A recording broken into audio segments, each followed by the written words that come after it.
ফিলিস্তিনিদের উপর আক্রমণের প্রতিটা বুলেটের দাম নেওয়া হচ্ছে আপনার পকেট থেকে। কিভাবে? আসুন মিলিয়ে নিই। এই বাংলাদেশে কি পরিমাণ কোকাকোলা বিক্রি হয় আপনার হিসাব আছে? আপনি যে শান্তিতে কোকাকোলায় ঢোক দিচ্ছেন না, এই প্রতিটা ঢোকের কারণে ফিলিস্তিনের মানুষ এক ফোঁটা পানির জন্য প্রতিনিয়ত হাহাকার করছে।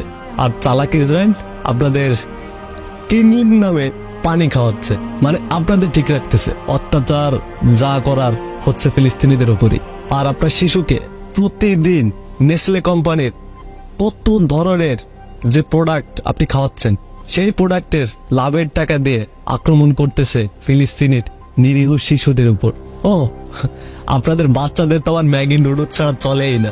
মনে আছে সেই শিশুটির কথা, যে শিশুটি বলেছিল আমি আল্লাহকে সব বলে দেব? তার মৃত্যুর পিছনে কি আপনি দায়ী নন? আপনারা জেনে না জেনে স্প্রাইট, ফান্টা, কিটক্যাটের মতো চকলেট, এরকম আরো 46টি পণ্য কিনে আপনারা ইসরায়েলের অর্থনীতিকে সচল রাখতেছেন। আর ফিলিস্তিনি মানুষের এই গণহত্যার আপনি একজন অংশীদার হচ্ছেন।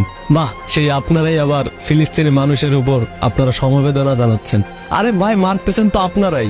আর আপনারা যে নেসক্যাফের কফি খেয়ে তৃপ্তির ঢেকুর তুলেন, সেটাও তো ইসরায়েলের পণ্য। আমি যেদিন থেকে জেনেছি ইসরায়েলের পণ্য কি কি, সেদিন থেকে মুখস্থ করে নিয়েছে তাদের সমস্ত পণ্য।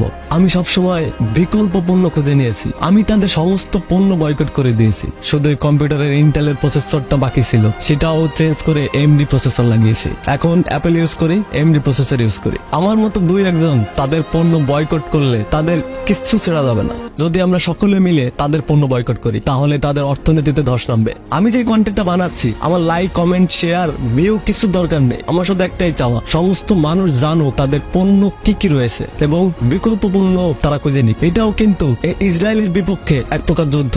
আসুন আমরা সকলে মিলে এই যুদ্ধে অংশগ্রহণ করি। যে যেভাবে পারেন ছড়িয়ে দেন ফেসবুক, ইনস্টাগ্রাম, টুইটার, ইউটিউবে তাদের পণ্যের লিস্ট গুলো, যাতে মানুষ তাদের পণ্য বয়কট করে বিকল্প পণ্য খুঁজে নিতে পারে। এটাই হবে ইসরায়েলের বিপক্ষে আমাদের বর্তমানে সমসাময়িক এক প্রকার যুদ্ধ। আসুন আমরা সকলে মিলে ইসরায়েলের পণ্য বয়কট করি। আমি লিস্ট দিয়ে দিচ্ছি, আপনারাও জেনে নিন। আর যদি মনে না থাকে তাহলে গুগলে সার্চ করুন, ইসরায়েলের পণ্য লিখলে চলে আসবে।